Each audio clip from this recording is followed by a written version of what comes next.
Welcome to Private Stories, where people discover who they really are. After 12 years of marriage, I believed our life was unshakable. Not perfect, not fairy tale perfect, but solid in the way old brick houses survive storms. My name is Daniel Carter. I lived in a quiet suburb outside Chicago with my wife Madison and our 2 kids. A boy with sandy hair who loved soccer more than sleep, and a little girl who collected glitter like it was treasure. Madison had once been the center of every room, the kind of woman people turned toward without realizing it. Tall, graceful, long dark hair falling like silk over her shoulders, green eyes that sparkled when she laughed, which used to be often. Back in college, she wore oversized hoodies and sneakers, her hair in a careless ponytail, drinking cheap coffee and arguing about movies until sunrise. Years later, she preferred fitted dresses, sharp heels, and perfume that lingered in the air long after she left. Somewhere between those 2 versions of her, I lost track of when admiration turned into distance. At first, the change was subtle. She began coming home later, saying the office was chaotic, new projects, impossible deadlines. Then came the girls' nights, which surprised me because Madison had never been particularly social. She preferred quiet evenings, wine on the couch, old sitcom reruns. Her phone became an extension of her hand, lighting up constantly, buzzing on the counter, disappearing into her pocket whenever I walked by. When messages arrived, she smiled in a way I had not seen directed at me in a long time, a private smile, secretive, almost youthful. If I asked who it was, she answered too quickly. Just work. Just a group chat. Just nothing. Nothing rarely makes people glow like that. The real shift came one Thursday night. The kids were already asleep, the house wrapped in that peaceful silence that used to feel like safety. Madison sat across from me at the dining table, still in her work clothes, a tailored navy suit that hugged her waist, her hair pinned up in a neat twist that exposed the elegant line of her neck. She looked composed, almost rehearsed. "Daniel, I need to tell you something." Her voice was calm, unnervingly calm, like someone announcing a flight delay. I set my glass down slowly. "What is it?" She inhaled, not shakily, not nervously, just deliberately. "I feel stuck. Our life is predictable, the same routines, the same conversations, the same everything." I waited for the usual midlife complaint, maybe a vacation request, maybe a career change. Instead, she said, "I am going on a date." For a moment, the words made no sense. They hung in the air like a foreign language. "You mean with me?" "No." The single syllable landed heavier than any shout. "Just for the experience," she added, as if explaining a spa appointment. My chest tightened. "Madison, you are my wife." "I know." "Then why would you even say that?" "Because I need something exciting. Something that reminds me I am alive." Her expression held no shame, only impatience, as if my confusion were an inconvenience. "I will come home afterward," she continued, "and we can move forward." Move forward. Like this was a scheduled detour, not a wrecking ball. "You are joking, right?" I forced a laugh that sounded hollow even to me. She did not smile. "I am serious." Anger surged through me, hot and sudden. "What about our vows, our family, everything we built?" She shrugged, actually shrugged, her manicured nails tapping lightly against the table. "You are overreacting." Overreacting. The word echoed in my head like an insult. 12 years, 2 children, a mortgage, birthdays, hospital visits, sleepless nights, all reduced to an inconvenience. I warned her, my voice shaking despite my effort to stay steady. "If you do this, there will be consequences." She stood, smoothing her skirt, completely unfazed. "I will be fine." Then she walked out, heels clicking down the hallway, not once looking back. The front door closed with a soft final sound that somehow felt louder than a slam. I sat there alone, staring at the empty chair where she had been seconds earlier. Inside me something shifted, not just anger, not just heartbreak, something colder. Resolve. If she wanted excitement, she would get it. just not the kind she expected. That night's sleep was impossible. The bed felt enormous without her. The untouched pillow beside me a silent accusation. Morning came gray and heavy. She had not returned. I moved through the house mechanically, making coffee, packing lunches, tying shoelaces, answering innocent questions about why Mommy had left early. At the kitchen counter, my phone buzzed. For one foolish second, I hoped it was her, apologizing, saying she had made a mistake. It was my younger brother, Ryan. "You sound weird," he said immediately after I answered. "Something wrong?" I hesitated, but the truth spilled out before I could stop it. Madison told me she went on a date. Silence. Then a sharp exhale. "She did what?" Said she needed excitement. "Are you serious?" "Yeah." "And you just let her?" What was I supposed to do? Lock the doors? My voice snapped sharper than intended. Ryan muttered something under his breath. "This is not normal, Dan." "I know. So what is your plan?" Plan. Until that moment I had none, only a storm of emotions. "I am going to find out what is really going on." "Good," he said, voice firm now. "Because you cannot let her walk all over you." After we hung up, I stood there staring at the window, watching rain streak down the glass like thin silver lines. Find out. Yes. If Madison wanted secrecy, I would give her scrutiny. That afternoon I opened our joint bank account statements. Most transactions were ordinary: groceries, utilities, school fees. Then a few stood out. Upscale restaurants I had never heard of. A luxury boutique downtown where Madison rarely shopped.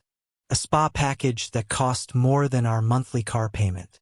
Madison had always been careful with money. Careful people do not suddenly become careless without reason. Late that evening she returned home. Her cheeks were flushed, her hair slightly tousled, the faint scent of wine trailing behind her like perfume. She wore a fitted red dress I had never seen before, elegant, striking, the kind of dress meant to be noticed. "Had a good time?" I asked casually from the kitchen. "Wonderful." She tossed her purse onto the couch, smiling to herself. "You should try loosening up sometime. It is liberating." Liberating. I forced a neutral expression. "Good to know." Later, while she showered, steam filling the bathroom and music playing softly from her phone on the counter, I picked it up. My hands felt strangely steady. Most messages were harmless: work chats, school updates, group threads. Then one name appeared repeatedly. Adrian. Short messages. "See you tonight. Same place. Missed you already." My pulse thudded in my ears. By the time she stepped out wrapped in a silk robe, damp hair clinging to her shoulders, I had placed the phone back exactly where it had been. 2 days later she said she was meeting friends. Instead of arguing, I followed. Keeping distance, headlights off when possible, heart pounding so loudly I was sure she could hear it through the rearview mirror. She drove across the city to a sleek restaurant glowing with warm golden light. A man waited near the entrance. Tall, broad shoulders, dark suit, confident posture, the kind of man who knew people watched him. Madison stepped out of her car and smiled at him. Not politely, not casually, radiantly. She touched his arm as they walked inside together. Her head tilted toward him in a way I had not seen directed at me in years. My hands tightened on the steering wheel until my knuckles blanched. There it was. Proof. But instead of storming in, instead of shouting, instead of making a scene, I drove home. When she returned hours later humming softly, smelling of expensive wine and something unfamiliar, I said nothing. I simply watched. Inside me the resolve hardened into something unbreakable. If she wanted to destroy our marriage, I would make sure she carried every piece of the wreckage. That night I began documenting everything. Because the next chapter of our story would not belong to her. It would belong to me. The next morning I woke before sunrise, long before the alarm, long before the world outside had decided whether it would be kind or cruel. Sleep had been shallow and restless, filled with fragmented dreams where Madison stood just out of reach, smiling at someone I could not see. Beside me, her side of the bed was cold, untouched, like a hotel room after checkout. I lay there staring at the ceiling, replaying every word she had said, every gesture, every smirk. I will make it up to you later. As if loyalty were a broken appliance you could repair with a coupon. Downstairs the house felt different, not physically, but emotionally, like the walls had absorbed something poisonous. I made coffee out of habit, the bitter smell filling the kitchen, grounding me just enough to function. My phone buzzed again. "Ryan, you find anything?" "Not yet, but I will." "Good," he said, voice tight, "because this whole thing smells wrong." After the call, I opened my laptop and began digging deeper. Emails, shared cloud folders, travel points, anything that might reveal a hidden pattern. Madison had always been organized, almost obsessively so, color-coded calendars, neatly labeled folders, reminders for everything from dentist appointments to oil changes. But now there were gaps. Entire evenings marked simply as busy. No details, no locations, just blank spaces where explanations should have been. That afternoon I decided to take the next step. I contacted a private investigator Ryan had mentioned months earlier during a completely unrelated conversation. His name was Victor Hale, former police, now running a discreet investigative agency in downtown Chicago. His office was on the third floor of an old brick building that smelled faintly of dust and coffee. Victor himself looked exactly like you would expect, broad-shouldered, graying at the temples, eyes sharp and observant, the kind of man who missed nothing. He studied me for a long moment before speaking. "You look like someone who already knows the answer but wants confirmation." I told him everything. Madison's confession, the late nights, the phone, the restaurant. He listened without interruption, occasionally jotting notes in a small black notebook. When I finished, he nodded slowly. "Classic pattern. That does not make it hurt less," I muttered. "No," he agreed, "but it does make it easier to prove." "Do you have access to her phone or accounts?" "Some. She is careful, though. They always are until they are not. Give me her number, her work details, license plate, anything you have." "How long will it take?" "A few days.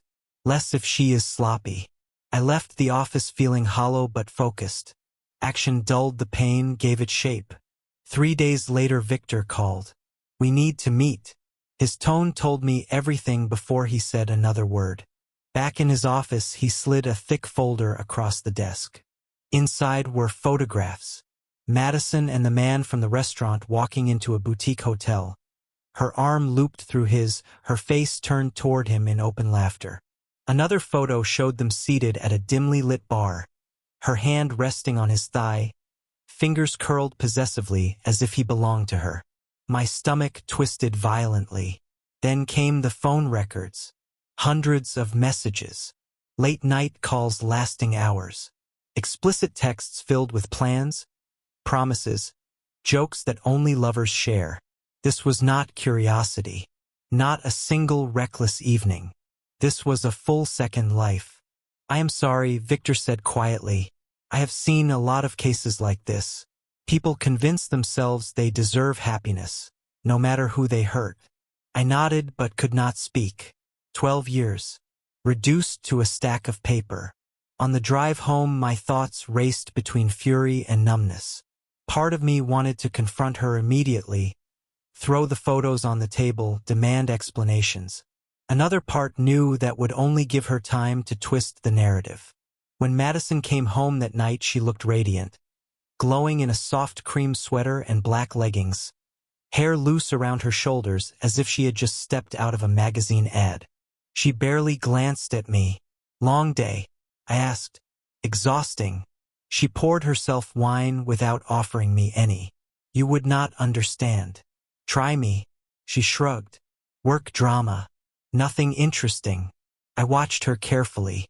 "By the way, who is Adrian?" The effect was immediate. Her hand froze midair, wine glass suspended inches from her lips. She set it down slowly. "Where did you hear that name?" "You did not answer my question." "He is a colleague." Just a colleague. Then why are you meeting him at hotels? Her eyes widened, genuine panic flickering before she forced it down. You have been spying on me. I have been protecting myself.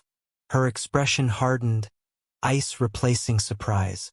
This is exactly why I needed space, Daniel. You are paranoid, controlling. No wonder our marriage feels suffocating. Her words struck like small sharp stones. Do not turn this around on me. You broke our vows.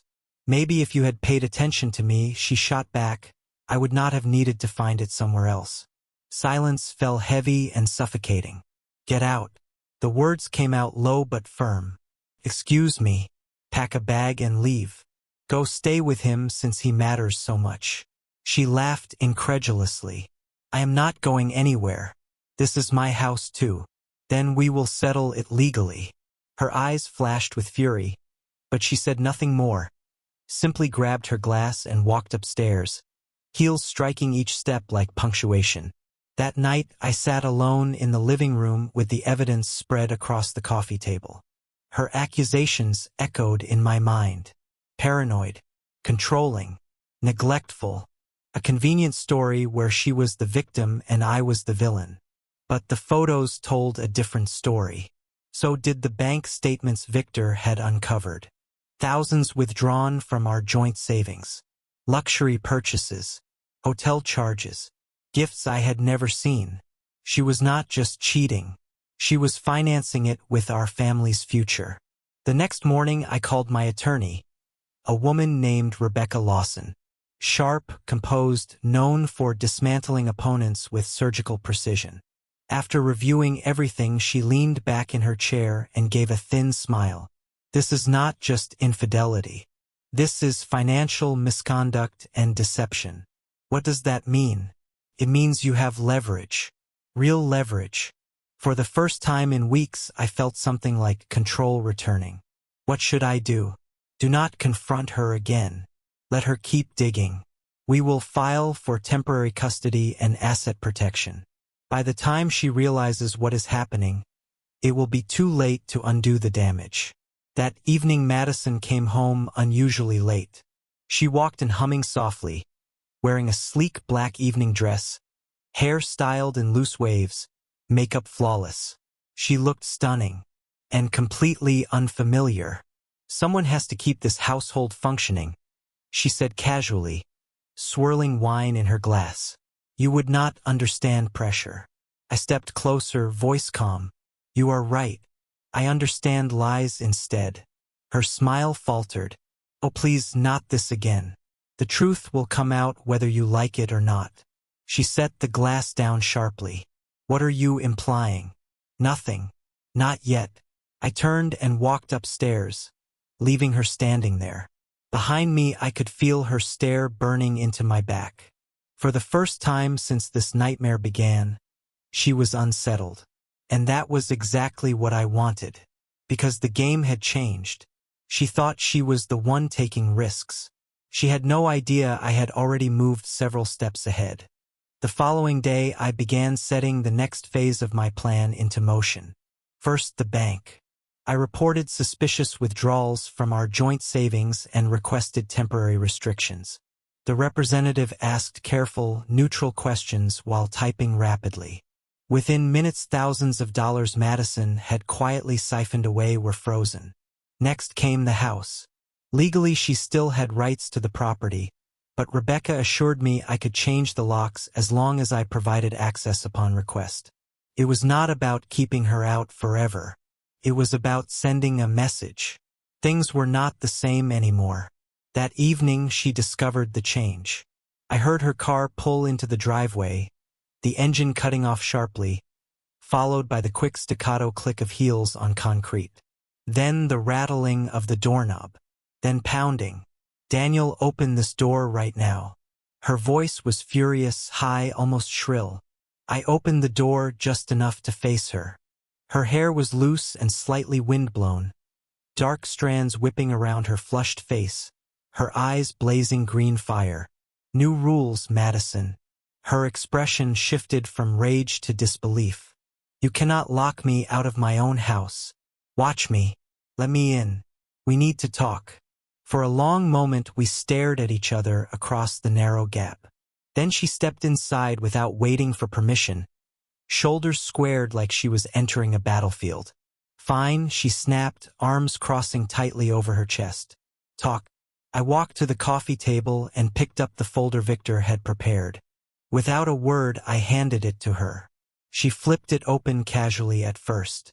Then the color drained from her face. Photo after photo. Hotel entrances. Bar interiors. Her hand on Adrian's leg. His hand on her waist. The texts were worse. Explicit. Intimate. Cruel in their casual betrayal. She slammed the folder shut. You had me followed. I protected myself. Her breathing quickened. You invaded my privacy. You destroyed our marriage.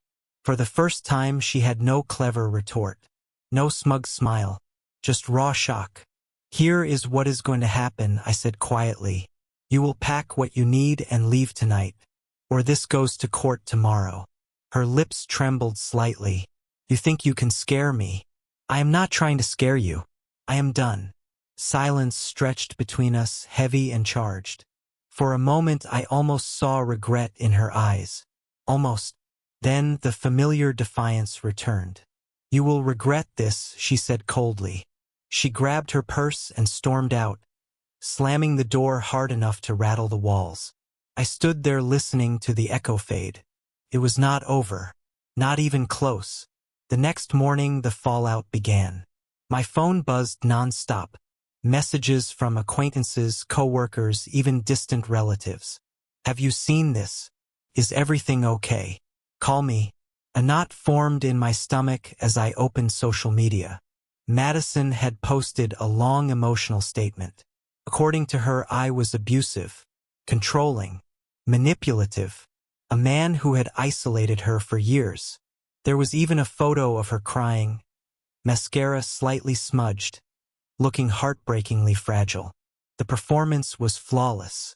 Comments flooded in, some expressing sympathy, others attacking me directly. Ryan called immediately. Dan, what the hell is this? She is trying to control the story, I said through clenched teeth. If people believe her first, my side will sound defensive. What are you going to do? Nothing. Yet, at work the consequences appeared quickly. My supervisor, Mark, asked me to step into his office. He looked uncomfortable, avoiding direct eye contact. Someone sent me your wife's post. I exhaled slowly. I can explain. You do not have to, he said gently. But keep it contained, all right? We value your work. I just do not want office drama spilling over. Humiliation burned in my chest. Madison was not just attacking me personally. She was trying to destroy every part of my life. That evening I met Rebecca again. She read the post carefully, expression unreadable. This actually helps us. I blinked. How? She is creating a documented pattern of harassment. Everything she publishes can be used as evidence. Let her talk. She is building your case for you. Before I could respond, my phone buzzed with an unfamiliar number. A message appeared. Daniel, this is Olivia, Madison's best friend. We had never been close, barely exchanged polite greetings at parties. I hesitated before opening it. I am sorry for what she is doing to you. I did not realize how bad things were. Then another message arrived. Screenshots. Conversations between Madison and Olivia. In them, Madison openly admitted the affair, bragged about manipulating public opinion, even joked about ruining me financially. I felt physically sick reading her words. I thought you should have this, Olivia wrote. I forwarded everything to Rebecca immediately. Her response came seconds later. This is devastating evidence. Exactly what we needed. That night Madison appeared at the house again, unannounced. She pounded on the door like a storm trying to break through. I opened it with the security chain still in place. What do you want? Her eyes were wild, hair disheveled, makeup smeared as if she had not slept. You froze the accounts. changed the locks, turned everyone against me. What kind of father does that? The kind who refuses to be destroyed. She laughed bitterly. You are pathetic. This is why I left you. A real man would fight for his family. I met her gaze steadily. You mean the way you fought for us by sleeping with Adrian? Her expression flickered, fury replacing confidence. You think you have won. This is not over. No, I said quietly. It is just beginning. I closed the door before she could reply. Later that night, sitting alone in the dim glow of the living room, I felt something unexpected. Not rage, not despair, calm. For weeks I had been reacting to her chaos. Now I was ahead of it, prepared, protected. For the first time since that conversation at the dining table, I believed I might actually survive this. Not just survive. Win. The day of the court hearing arrived under a sky the color of dull steel. Heavy clouds pressing low as if even the weather sensed the tension waiting inside that building. I stood outside the courthouse for a moment before going in, adjusting the collar of my charcoal suit, forcing my breathing to slow. This was not just another legal appointment. This was the battlefield where the future of my children would be decided. Inside the courtroom the air felt stale and overconditioned, carrying that faint smell of paper, polished wood, and nerves. Rebecca sat beside me, calm as ever, flipping through a thick binder filled with neatly organized tabs. Across the room Madison sat with her attorney, posture rigid, chin lifted defiantly. She wore a fitted black dress, elegant and severe, her dark hair pulled into a flawless low bun, makeup precise enough to hide any signs of exhaustion. To an outsider she would have looked composed, powerful, untouchable. But I saw the truth, the tightness around her mouth, the restless tapping of her manicured nails against the table, the way her eyes avoided mine for more than a second.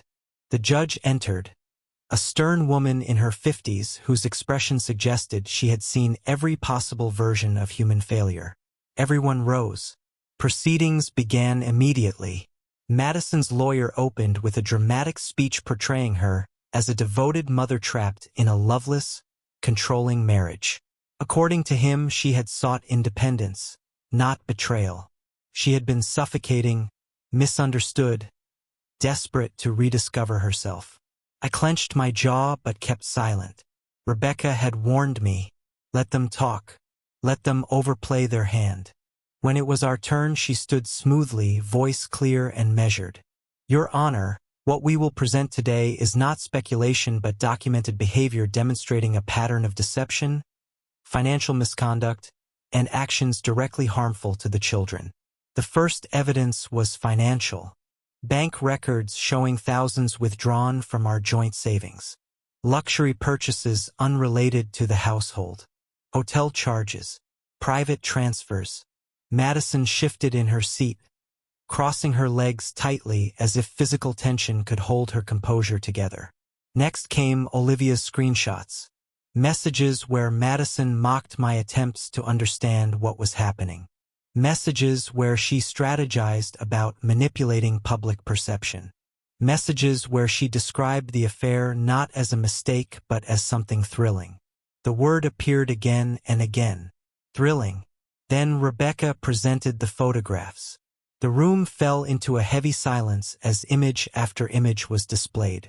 Madison leaning into Adrian, laughing freely, touching him with casual intimacy. Her lawyer attempted to object, claiming irrelevance to custody. The judge overruled him without hesitation. Behavior demonstrating instability within the home environment is absolutely relevant. Madison's confidence visibly cracked. Her shoulders stiffened. Her eyes darted toward her attorney as if searching for reassurance that was not coming. Then came the testimony no one in that room had expected. A woman stepped forward with composed, almost icy calm. Adrian's wife, Claire.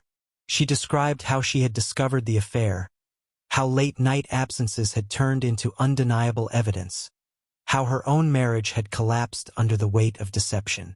She confirmed that Madison had encouraged Adrian to leave his family, that she had spoken openly about building a future together. As Claire spoke, I saw Madison's hands begin to tremble. Not dramatically, just enough to betray her. By the time Claire finished, the courtroom buzzed with subdued murmurs until the judge called for silence. When it was my turn to speak, I stood slowly, palms damp but voice steady.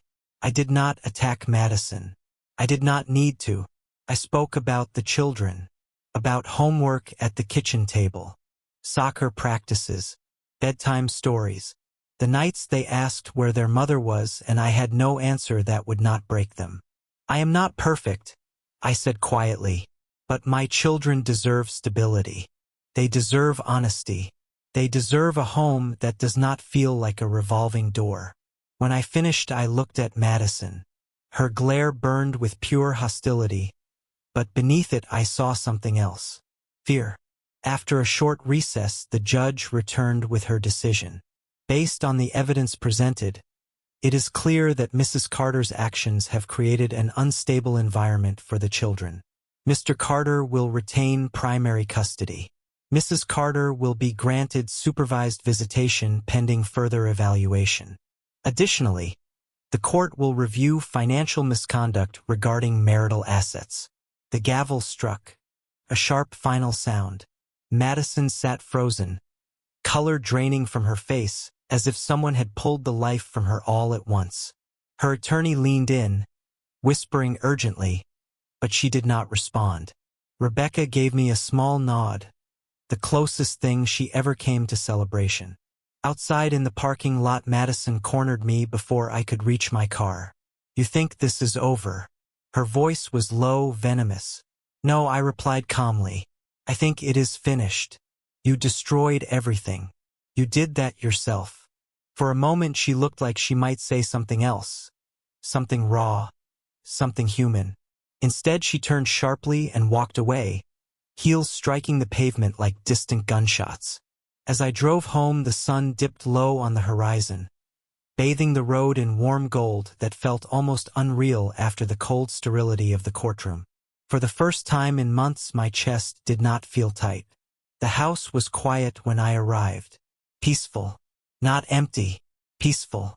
The kids were with Ryan for the evening, giving me a rare moment alone. I stood in the living room, looking around at the familiar furniture, the framed photos, the life that had nearly been torn apart. This house had once felt like a battlefield. Now it felt like refuge. In the weeks that followed, we settled into a new rhythm. Mornings filled with breakfast chaos and lost shoes. Evenings with homework and laughter that sounded genuine again. The children adjusted faster than I expected. They asked fewer questions about Madison than I had feared, as if part of them had already begun to detach long before the court made it official. But Madison did not disappear quietly. Messages started arriving. Short, passive-aggressive, dripping with resentment. "You turned them against me. You will regret this. You took everything." I forwarded each one to Rebecca and ignored them. Engaging would only feed the fire. Then one afternoon I received a call from Claire. "I thought you should know," she said carefully. "Madison has been trying to contact Adrian again. Their affair destroyed both marriages." Claire sighed. "Desperation. She is telling him you ruined her life. He is not responding. But I wanted you to be aware."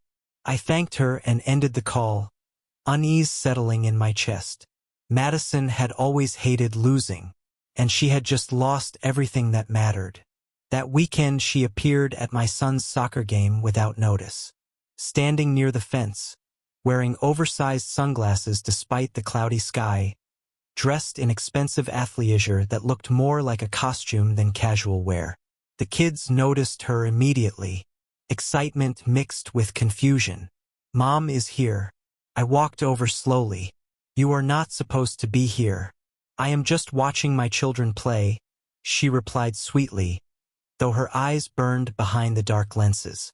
A friend of mine stepped closer, subtle but protective. "Everything okay?" "Perfectly fine," she said quickly. But she did not move.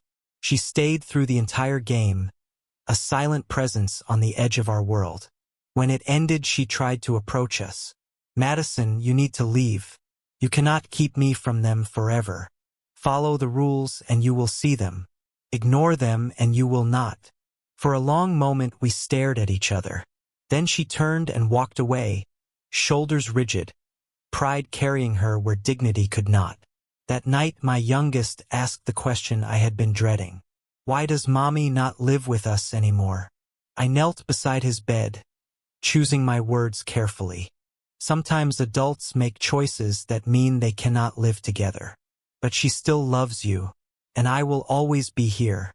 He accepted the answer with the simple trust only children possess. After turning off the light, I stood in the hallway longer than necessary, swallowing the ache in my throat. Her betrayal had forced me to become both parents at once. It was exhausting, but it was also clarifying, because every decision now had one purpose: protect them.